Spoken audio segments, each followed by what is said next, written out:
இன்னைக்கு நம்ம பார்க்க போகிறது யூஜிசி நெட் ஹோம் சயின்ஸோட யூனிட் 1ல சில கொஷின்ஸ் தான் நம்ம இன்னைக்கு பார்க்க போகிறோம். ஆல்ரெடி நேற்று சில ஃபியூ கொஷின்ஸ் டிஸ்கஸ் பண்ணியிருக்கோம். இன்னைக்கு வந்து ஜூன் 2024, அதாவது ஓஎம்ஆர் பேஸில் நடந்தது இல்லையா, எக்ஸாம் கேன்சல் ஆச்சு இல்லையா, அதில் நடந்த சில பிவைக்யூஸ் வந்து நம்ம டிஸ்கஸ் பண்ணலாம். நம்பர் ஆஃப் கொஷின் ஆஸ்ட் வந்து 11 questions. First question, which of the following is not a characteristics of objective methods of food quality analysis?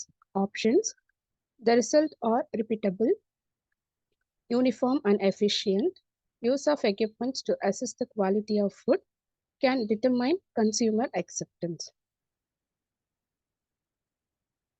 And the answer is can determine consumer acceptance. So subjective objective na என்னங்கிறத நம்ம பார்க்கலாம் difference. Subjective analysis and objective analysis என்னன்னா, subjective மோஸ்ட்டாக individual ரிலேட்டடாக தான் வரும். அதாவது ஒரு ஹியூமனோட சென்சரி ஆர்கன்ஸ் இன்வால்வ் ஆகும். நம்ம வந்து ஒரு ஃபுட்டை பார்த்து அதோட டெக்ஸ்சர் எப்படி இருக்கு, கலர் எப்படி இருக்கு, டேஸ்ட் எப்படி இருக்குன்னு வந்து ஒரு ஹியூமன்ஸ், அதாவது ஒரு மேன் வந்து பார்த்து சொல்றது. வேறு சப்ஜெக்டிவ்ங்கிறது ஃபுல்லாமே எக்யூப்மெண்ட் ரிலேட்டடாக வர்றது. அந்த ரிசல்ட்ஸ் வந்து எப்படி இருக்கும்னா ரிப்பீட்டபிளாக அதே ரிசல்ட்ஸ் தான். ஒரு மிஷினில் போட்டால் என்ன சொல்லும், திரும்ப திரும்ப அதே தான் ரிசல்ட்ஸ் வந்து ரிப்பீட் ஆகும். பட் ஆனால் நம்ம பார்த்து சொல்றது என்ன ஆகும், இந்த டேஸ்ட் இந்த டெக்ஸ்சர் வந்து நல்லா இல்லை, கொஞ்சம் மாற்றுங்க, ஒரு தடவை ரிசல்ட்ஸ் வந்து சேஞ்ச் ஆகிறதுக்கு வாய்ப்பு இருக்கு. சரிங்களா? அதே மாதிரி determines human sensitivity to changes in ingredient processing and packaging. நம்ம வந்து ப்ராசஸிங்லோ பேக்கேஜிங்லோ வந்து சேஞ்சஸ் வந்து நம்ம சொல்லலாம். ஆனால் இங்கே வந்து எப்படின்னா டெக்னிக் தான், ஃபுல்லாமே வந்து எக்யூப்மெண்ட்ஸ் தான் வந்து டெஸ்ட் பண்ணுறதுலேருந்து எல்லாமே எக்யூப்மெண்ட் தான் பண்ணும். இங்கே வந்து இது சென்சரி அனலைசிஸ், அதாவது சப்ஜெக்டிவ்ல என்னன்னா கன்சியூமரோட அக்செப்டன்ஸ் தான் நம்ம பார்ப்போம். இங்கே வந்து நம்மளால பண்ண முடியாது. ஏன்னா பார்த்தோன்னே கன்சியூமர் என்ன சொல்லுவாங்க, இந்த ப்ராடக்ட் சரியில்லை அப்படின்னு பார்த்து சொல்லுவாங்க. பட் இங்கே வந்து அந்த மாதிரி சொல்ல முடியாது அப்ஜெக்டிவ்ன்றது, ஏன்னா அது ஃபுல்லாமே எக்யூப்மெண்ட் தானே பண்ணுது. அதனால இது வந்து டைம் கன்சியூமிங் அண்ட் எக்ஸ்பென்சிவ். இது வந்து ஃபாஸ்டர் அண்ட் சீப்பர். மோஸ்ட்டாக இது வந்து சென்சரி டெஸ்டிங்க்கு எஃபிஷியண்ட்டாக இருக்கும். ஓகே. அண்ட் வந்து essential for routine quality control. இங்கே வந்து மார்க்கெட்டிங், ஒரு ப்ராடக்ட் டெவலப் பண்ணுறோம் மார்க்கெட்டிங்னா அதுக்கு யூஸ் பண்ணுறது. ஸோ இப்போ நம்ம பார்க்குற ஆப்ஷன்ஸில் மெயினாக வந்து இதுக்கு ஆப்டாக இருக்கக்கூடிய ஆன்சர் வந்து கேன் டிட்டர்மைன் கன்சியூமர் அக்செப்டன்ஸ். இது வந்து not a characteristics of objective மெத்தட்ன்ற போது கன்சியூமரோட அக்செப்டன்ஸ் வந்து அப்ஜெக்டிவ் மெத்தட்ல வராது அப்படின்னு சொல்றாங்க. Next question, second question, match list 1 with list 2. Okay, list 1 என்னென்ன கொடுத்துருக்காங்கன்னா ஃபுட் அடிட்டிவ்ஸ் கொடுத்துருக்காங்க. லிஸ்ட் 2ல அதோட ப்ராப்பர்ட்டிஸ். ஃபுட் அடிட்டிவ்ஸ்ல வந்து first one lecithin, neotame, chlorine dioxide, baking powder. அதோட ப்ராப்பர்ட்டிஸ் என்னென்னா leavening agent, flour bleaching and improving agent, non nutritive sweetener and emulsifier. இதுதான் வந்து options. First A3, B4, C1, D2. Second option A2, B1, C4, D3. Third option A4, B3, C2, D1. And fourth option A1, B2, C3, D4. And the correct option is third option. அதாவது first இருக்கு இல்லையா, லெசித்தின்ங்கிறது வந்து ஒரு எமல்சிஃபயராக use பண்ணுறோம். And நியூட்டமிங்கிறது வந்து non nutritive sweetener. Chlorine டை ஆக்சைடுங்கிறது ப்ளீச்சிங், நம்ம ஃப்ளோர் கிளீன் பண்ணுற ப்ளீச்சிங் பவுடர் மாதிரி. அண்ட் பேக்கிங் பவுடர் நம்ம சொல்லவே தேவையில்லை, நம்ம யூஸ் பண்ணுற லெவனிங் ஏஜென்ட்டாக, அதாவது கேக்லாம் பண்ணுறதுக்கு யூஸ் பண்ணக்கூடிய ஒரு இது, நல்லா ப்ளஃபியாக வரணும் இல்லையா, அதுக்காக யூஸ் பண்ணுற பேக்கிங். இங்கே கொடுத்துருக்கேன் பாருங்க பிக்சர்ஸில். எமல்சிஃபயர்னா அந்த க்ரீமி டெக்ஸ்சர் வரதுக்காக யூஸ் பண்ணுறது தான் இந்த லெசித்தினோட ஒர்க்கு. அண்ட் நியோட்டமிங்கிறது வந்து நான் நியூட்ரிட்டிவ் ஸ்வீட்னர். அது வந்து எப்படின்னா 50 times ஸ்வீட்டர் தென் அஸ்பார்டமி. இதுவும் ஒரு ஸ்வீட்னர் தான். இது வந்து 10,000 times ஸ்வீட்டர் தான் நம்மளோட டேபிள் சுகர். நம்ம யூஸ் பண்ணுற நார்மலாக இருக்கிற சுகரை விட ரொம்ப சுகர் அதிகமாக இருக்கும். நெக்ஸ்ட் வந்து குளோரினோட யூசஸ் வந்து வாட்டர் டிஸ்இன்ஃபெக்ஷன் யூஸ் பண்ணலாம். இது வந்து production of polyvinyl chloride, like வந்து பிளாஸ்டிக் ரிலேட்டடாக யூஸ் பண்ணுறது. அண்ட் ப்ளீச்சிங் ஏஜென்ட்டு, கிளீனிங் ப்ராடக்ட்ஸ்க்கு யூஸ் பண்ணலாம். கெமிக்கல் சிந்தசிஸுக்கு இது எல்லாமே ஃபுல்லாமே குளோரின் எல்லாமே இது கெமிக்கல் சொல்லுவாங்க. குளோரின் வாட்டரில் கூட குளோரின் இருக்குது அப்படிலாம் சொல்லுவாங்க இல்லையா. ஸோ இது ஃபுல்லாமே வந்து கிளீனிங் பர்பஸ்க்கு, ஃப்ளோர் கிளீன் பண்ணுறப்ப ப்ளீச்சிங் பவுடர்லேருந்து நம்ம யூஸ் பண்ணுற ஃப்ளோர் கிளீனர்ஸ் எல்லாத்துலேயுமே குளோரின் கண்டென்ட் இருக்குது. சரிங்களா, அது ப்ளீச்சிங் ஏஜென்ட்டாக யூஸ் பண்ணுறாங்க. அண்ட் பேக்கிங் பவுடர் வந்து as I told நம்ம கேக் செய்யறதுக்கு எல்லாமே நல்ல ப்ளஃபியாக வரக்கும் புஷ்ஷுன்னு வரதுக்கு யூஸ் பண்ணக்கூடிய ஒரு இதுதான் வந்து baking powder. Next third question, what are the uses of performance appraisal in a food service establishment? Performance அப்ரைசல்னாவே என்னன்னா ஒரு பர்சன் எப்படி பெர்ஃபார்ம் பண்றாங்க அப்படிங்கிறத பொறுத்த ரிலேட்டட் டு ஒரு பர்சன் வந்து ஒரு ஒர்க் பண்றாங்கன்னா அவங்க எப்படிலாம் பண்றாங்க அப்படின்றது அப்பப்போ அந்த இன்ஸ்டிடியூட் வந்து ஒரு பெர்ஃபார்மன்ஸ் அப்ரைசல் மாதிரி கொடுக்கும். ஒரு இயர்லி ஒன்ஸ் 6 months ஒன்ஸ் அந்த மாதிரி ஒரு இட் வில் டிஃப்ரெண்ட் ஆகும், ஒரு இன்ஸ்டிடியூட்டுக்கும் டிஃபர் ஆகும். சரிங்களா?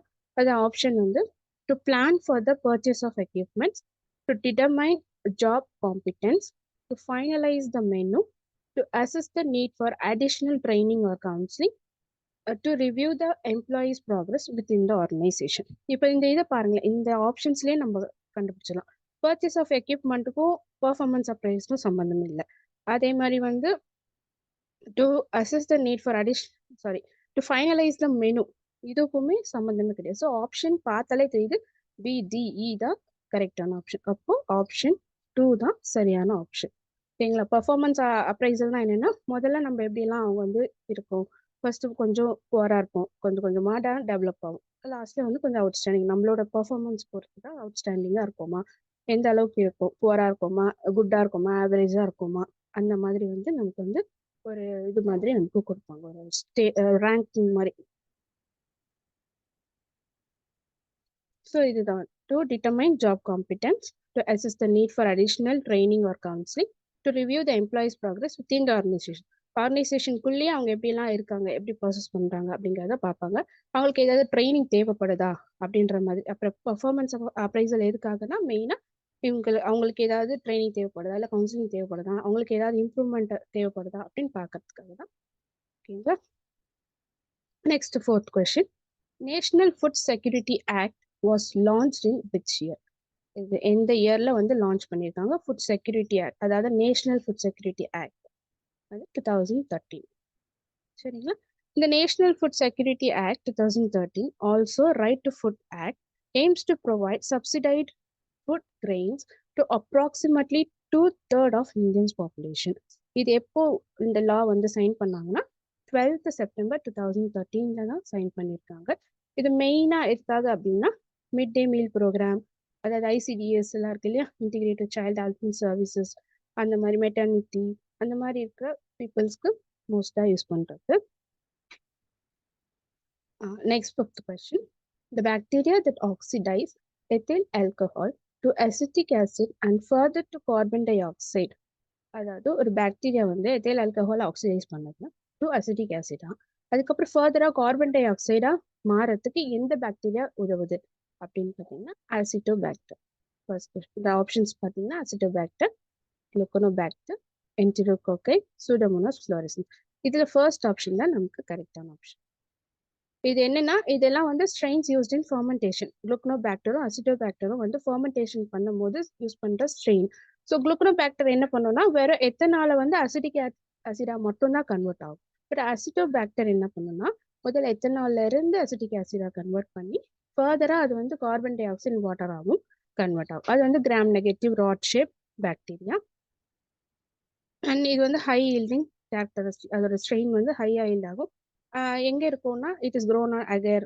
அதுக்கப்புறம் இது வந்து மோஸ்ட்டாக வினிகர்லாம் ப்ரொடக்ஷன் பண்ணுறதுக்கு யூஸ் ஆகும். என்டெரோகாக்கை அப்படிங்கிறது வந்து அதர் ஆப்ஷன்ஸும் நம்ம டிஸ்கஸ் பண்ணுறோம். என்டெரோகாக்கை அப்படிங்கிறது வந்து it's a normal intestinal flora of humans and animals. இது வந்து நம்ம இன்டெஸ்டைனில் இருக்கக்கூடிய ஒரு பாக்டீரியா. அண்ட் சூடோமோனாஸ் ஃப்ளோரசன்ஸுங்கிறது regular contaminate of ready to eat foods. நம்ம ரெடியாக பேக் பண்ணி வச்சுருப்பாங்களே அந்த ஃபுட்ஸில் இருக்கக்கூடிய ஒரு ரெகுலராக வரக்கூடிய ஒரு கண்டாமினேட் தான் Pseudomonas fluorescence. Next comes the sixth question. Which of the following is most important step in the control of food cost in a food service institution? The options are menu planning, availability of equipment, recruitment of staff, type of food service. இதில் பார்த்தாலே நமக்கு தெரியும் most important step ஒரு food service management நடத்தினா மோஸ்ட்டாக food cost control பண்ணணும் அப்படின்னா மெயினாக நமக்கு தேவை என்னன்னா மெனு பிளான். மெனு பிளான் பண்ணாதானே அன்னைக்கு நாளைக்கு இந்த மெனு போடனாதான் நமக்கு இந்த வருமானம் வரும் அப்படின்றது தெரியும். ஸோ அந்த மெனு பிளானிங் தான் மேஜராக வந்து முக்கியம், most important step in any food service institution.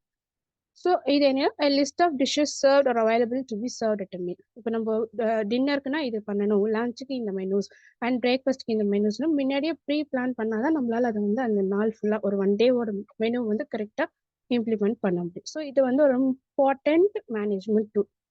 Okay, அதாவது ஃபுட் பிஸ்னஸை பொறுத்த வரைக்கும் மெனு தான் ரொம்ப முக்கியமான விஷயம், மெனு பிளானிங். இது other option, availability of equipment, recruitment of staff and type of food service, இது எல்லாமும் இம்பார்ட்டன்ட் ஃபேக்டர்ஸ் தான். பட் இது they do not directly impact food cost control as significantly as menu planning does. So menu planning the main. Next comes the 7th question. What are colorless compounds which during processing and handling, such as heating in an acid solution, are converted into colored compounds? Answers வந்து options: anthocyanidins, leucoanthocyanins, chlorophylls, carotene. அதாவது இந்த ஆந்தோசைனிடின்ஸ், chlorophyll, carotene எல்லாத்துக்குமே colours இருக்கும். But லியூகோஆந்தோசைனின்ஸ் என்னன்னா it's a colourless compound.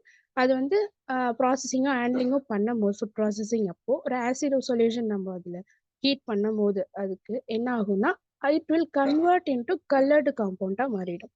அதாவது option வந்து leuco anthocyanin தான் கரெக்டான ஆப்ஷன்.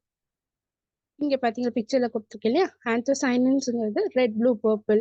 அதாவது இந்த வெஜிடபிள்ஸ், கிரேப்ஸ், ப்ரக்கியலி, ஆனியன், இதுல எல்லாம் இருக்கிற கலருக்கு மெயின் வந்து காரணம் ஆந்தோசைனின்ஸ் தான்.